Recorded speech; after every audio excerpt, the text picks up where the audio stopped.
Okay, guys, so I get this question an awful lot, and it's also referring to some pipes and superchargers and nitro engines and whatever else. So people always ask me,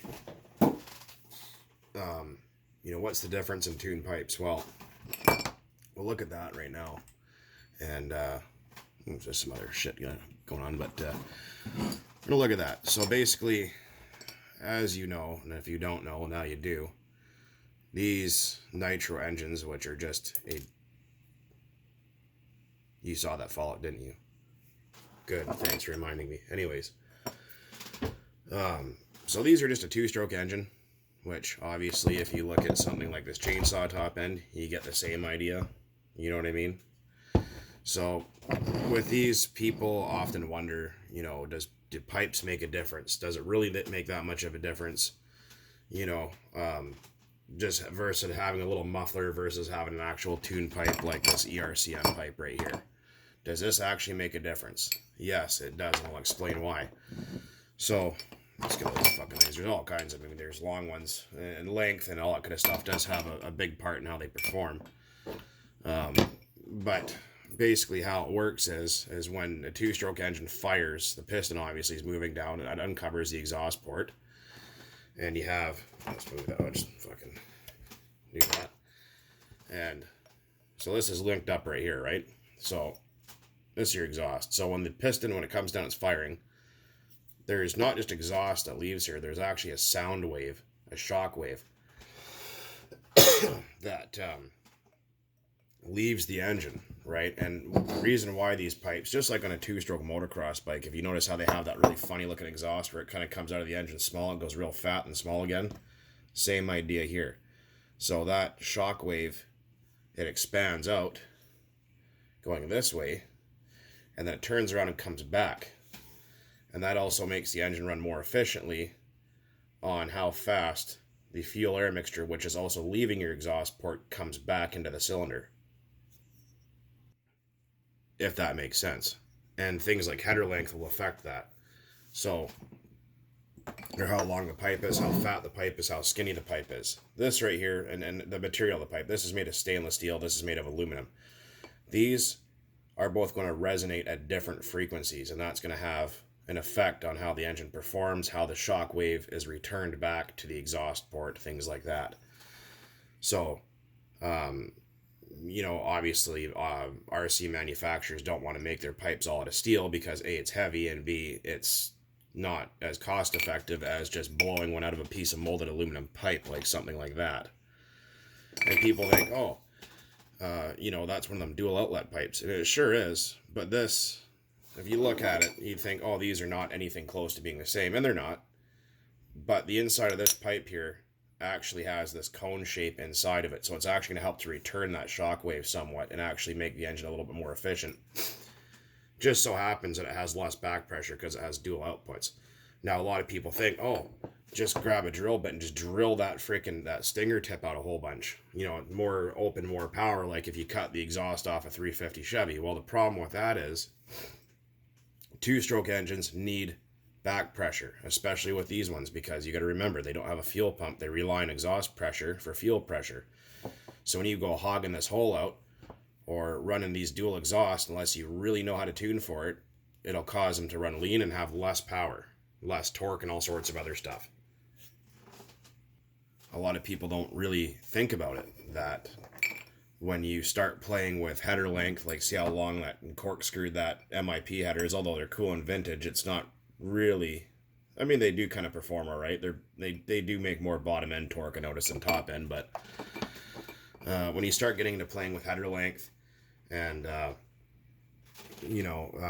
fat the pipe is, if you have a pipe like this that's really, it's short and it's fat, the shock wave is going to come out, it's going to expand faster and travel back faster and yield an engine that has a higher top power band. Like when you hop on a motocross bike and they're just zippy and peaky all over the place and wanting to pull the front wheel off the ground, versus if you have something like a two-stroke moped with more of a muffler on it, where they're more toned down and just kind of make torque but don't rev much past, say, 7,000 RPM.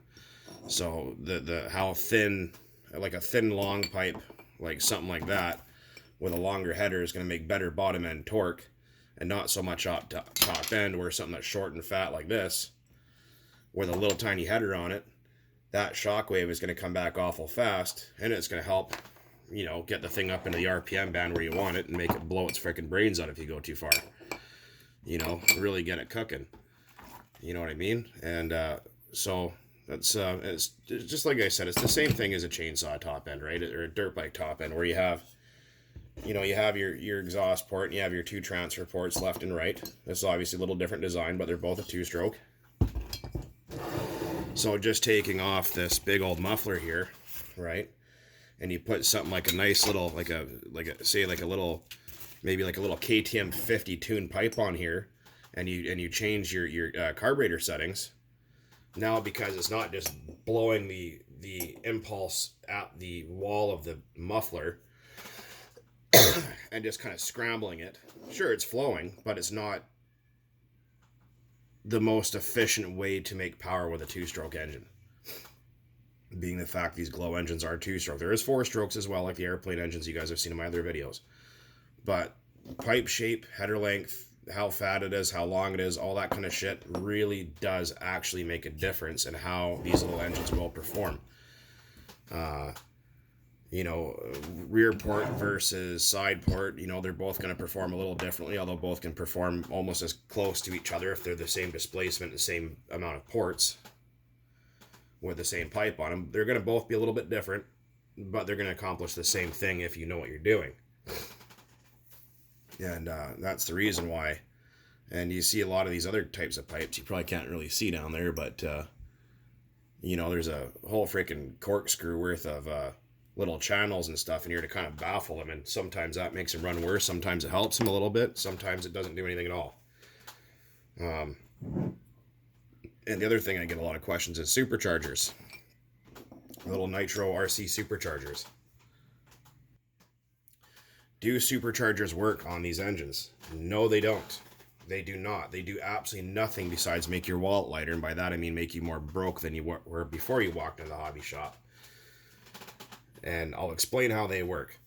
So you have your engine, and you think, wow, you know, this 21's fast, but I want it to be faster. I'm going to put a supercharger on it. Well, here's the thing with RC superchargers. Is for one, if you do actually get one of those RB or RV, whatever the fuck that company's called, RB Innovations or whatever, that goofy company that makes all those stupid barrel-shaped pipes that come out the back of a Revo or a T-Max that just have the two down-shaped outlets. Those aren't a performance pipe. Those are just a muffler, and they run lean as hell. They're shaped like this with the input to the exhaust in the middle, and then two outlets. Yeah, this will perform better, trust me. But anyway, so supercharger. So people think, all right, I'm going to put a supercharger on my Nitro motor and make it faster. Well, for one, there's parasitic losses. For two, what boost they make, which is absolutely none, because I did have one a few years ago that someone gave to me, and I actually shot at it with a 30-06 just because I thought it would have been funny. I should have kept it, but I didn't because I was stupid. Beer was involved. Anyways, problem is, so say if it makes a pound of boost, you're blowing through a carburetor. Now, the problem here is there's no boost reference for fuel pressure. You're using exhaust pressure for fuel pressure. Now, if you have 1 pound here of fuel pressure and you have 1 pound of boost, you're going to have problems with it canceling out or running very lean. You might have to open your high speed up a bunch, restrict your exhaust more, change boost settings. There's a lot of variables to it other than just bolting on something that says it's supposed to work and absolutely doesn't. Now, the other thing is, even if it was actually making any boost at all, which they absolutely do not, the next problem is port timing. Now, a lot of people don't realize how two-stroke engines actually work, and they are essentially, well, they use the piston as a valve, right? So we're going to look at that. It's kind of messy because I bolt the carburetor on here. Just makes it easier to put those Huskies back together. But we look at this piston right here, right? And so obviously the whole underside here is full of fuel-air mixture. When that piston moves down, it uncovers those transfer ports, and it uncovers the exhaust port at the same time. So let's see if I can look underneath there with a flashlight. Maybe you guys can kind of see. See how that transfer port's open like that? And see how the exhaust window is open? So that means if you have a whole bunch of boost sitting down in the bottom of your crankcase and it goes past up and through the transfer ports, it will blow your fuel air mixture out your exhaust. It's not actually going to build any cylinder pressure. That's due to the porting design of these engines. Now, there is, excuse me, there is supercharged two-strokes. It's not, a lot of people, when they think of a supercharged two-stroke, they think of the old Detroit, like 671s with a blower on the side, and that's, it's a two-stroke, but it's a different kind of two-stroke. It doesn't have, you know, a crankcase like this where it's completely sealed off from the rest of the engine, right? There's no engine oil that goes in there. This is sealed up and down in here. So people go, oh, you can, you know, blow a diesel and, you know, or a, you know, two-stroke Detroit, and it's not. All that is just a supercharger. It's not even really for making power at all. All it does is basically just push fresh air through the ports in the cylinder and just blows it out the exhaust for a new air charge before it's ready to fire again. That's all that does. But like I said, because these obviously have more porting than a chainsaw do, depending on exactly what model you have. If I get the piston to bottom dead center. Let's see, you might not be able to see in there. Yeah, kinda. Well, you can see the exhaust port and you kind of see the transfer ports in there. But it's the same idea. So your fuel air mixture in your boost is going to sit in the bottom of the crankcase. When the piston's on its way down, that fuel air mixture travels up, right? It travels up here, and it travels up right here on the sides. Now remember, your piston is a valve. That valve just unopened another window. So that means that if that 1 pound of boost is now in your crankcase, now it's going out your exhaust. And it's blowing your fuel mixture out your exhaust. You don't want to blow the fuel air mixture out. You want it to come back. You want that shock wave to leave, get turned around, and come back to the exhaust port. You know what I'm talking about? Like that. So you want piston comes down, shock wave, and your exhaust leaves. Shock wave comes back, pushes your fuel air mixture back to your combustion chamber. For efficiency, your exhaust leaves out the tip. Right? This isn't a muffler. This is for tuned resonance to make your engine actually perform properly. Now, if you have a supercharger on there, you're going to disturb that impulse, that exhaust sound, that sound wave that's going to travel out and come back. You're going to disturb all that and fuck with it, and it's not going to want to run right. But again, like I said, you're just going to end up with an extremely lean fuel mixture. It's going to go, wow, it's making power. No, it's just running screaming lean, and you're going to cook the damn thing. Although, even if you do spin one of those little fake superchargers that RB Innovations or whatever the hell they're called sell at 17,000 RPM with a Dremel, they'll barely blow at a lit match. They're a joke, right? So, you know, a lot of people go, oh, I want to supercharge my Traxxas 3.3 and it's going to be fucking amazing. Well, sure you can if you just want to waste your money, and if you feel like tuning fat all the time, then go for it. You're not going to gain anything. It's just like those Nitrous kits that people think actually do shit from RB Innovations. That's just a bullshit company. Their exhausts are terrible, their superchargers don't work, and their Nitrous kits are stupid. And let me explain something here. With those Nitrous kits, if you want to use one, you have to tune your high-speed needle so rich that your engine actually performs like dog shit until you actually hit the button, and then it comes alive and it runs absolutely beautiful for 5 seconds as if it was tuned properly. Until you let your finger off the button, then it's puking rich and running too cool again. You know, like I said, so your 3.3 guys or your whoever, let's just go with a 3.3 or 2.5 Traxxas because they're very common, and a lot of guys want to get more power to their 2.5, and they want to know why and how and whatever. So, take your 2.5 engine, take it apart. Go with the low C 3.4 carburetor. It has a larger venturi. It flows better. It tunes better.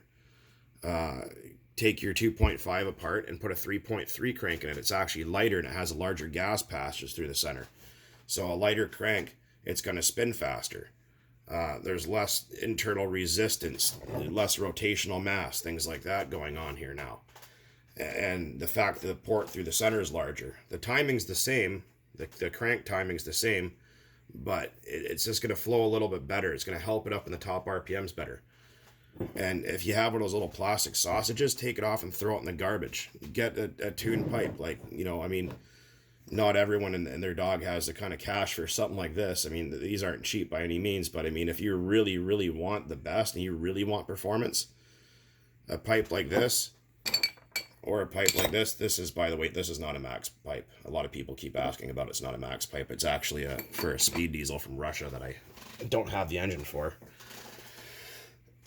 But a decent tuned pipe, you know, and depending on what you're trying to do is if you want a torque monster, a longer header, smaller pipe, things like that. If you want the thing to just scream like an idiot, get yourself a pipe like this and a little tiny short header. You know, the shorter the better. You know, if you can find an old max pipe, you can experiment by cutting off just, you know, 10 millimeters. And it might not seem like a whole lot's going to happen, but that 10 millimeters is going to shorten that pipe up, and it's going to change when that pulse comes back. You know, so you can find yourself a decent pipe, or, you know, the THS makes some alright pipes. Some of the Novarossi pipes, you can still find those or whatever. But a decent tuned pipe, a carburetor upgrade, a fuel upgrade, like 30%, 9% oil for your 2.5 and the 3.3 crank, will all make it come alive. You know, it's a shitload cheaper doing that than bolting one of those dumb superchargers on there that does absolutely nothing. You have no boost pressure, or what little there is. It's going to cause it to run lean. You're going to have parasitic losses, and it's going to screw with your port, your blow down time, and everything inside your cylinder. You know, a lot of people think, well, just, you know, grab a Dremel and just start porting the outside of the sleeve and shit. And you really don't want to just start, you know, hacking away at them like that. It doesn't really work that way that people think. You know, a lot of people think, oh, just make that hole bigger. Well, you can, and sure, that's kind of the idea, but you got to do it in the right way because, you know, let's just use this guy here. It's a little easier to see, but the thing is, a lot of people think, oh, just get there to hog the thing out. Well, the problem with that is, if you start to raise your roof height inside your exhaust port here, it's going to perform better. It's going to start coming up in RPMs because you're changing that window timing. And what's going to happen is you're going to gain top end, but you're going to lose torque. Right? You don't want to do that too much. If you want just a little extra, if you have like a cheap one of those 80cc China motors you stick to a bicycle, yeah, you can do that. You can lift the exhaust roof a little bit, but be careful, not too much. And they will start to perform better, but you got to be careful because they'll lose torque. You know, getting up inside the transfer ports and, you know, unshielding where the sleeve is, because I noticed some of these engines, they're a 3-port, although there's actually only 2 functioning ports in there. So if you know what to look for, you can do that. And be careful with grinding shit into the crank too, because you can actually, they're not balanced, but you can actually make them worse. You know, send your stuff off to RB Mods or something like that and have it done right for a couple of bucks, unless you absolutely know what you're doing. Because if you don't have an old engine like this that you don't care about, screw with it. We'll do whatever you want. And if you blow it up, who cares? You know, just don't do it to like a Reds Racing or Novarossi or something like that you paid $700 or $800 for. But yeah, like I said, as far as tuned pipes go, it's like the shape and header length and design overall is a thing. It's just how it is, you know. You know, switching from just a little muffler shaped pipe to something like this will totally change its characteristics, the way the power band hits, and how much torque it makes and everything else. And a lot of people don't know that. But like I said, screw off the cheap power adder, superchargers, and nitrous shit. It doesn't work. Tuned pipe, good kind of fuel, exhaust header, you know, things like that. Yeah, but I just wanted to kind of clear that up because everyone keeps asking about how pipes work and superchargers and should I get a supercharger and nitrous and shit. No, don't waste your money. Please don't waste your money on that. But hopefully that sheds a little insight to you guys on that whole situation, and maybe makes it a little easier to understand now. I wish I had one in front of me to take apart, but I don't. Hey, if anyone's got one they want to send me for a stupid video, hit me up. Anyways, not begging, just thought it'd be fun. But anyways, guys, that's all for now. And you guys will see the rebuild on that 61 there. Unfortunately, they sent me the wrong top end bearing for it, so I just got to go and get another one tomorrow. So, until then, as always, thanks for watching. Keep on burning nitro out there. Experiment with 2-stroke engines are a lot of fun.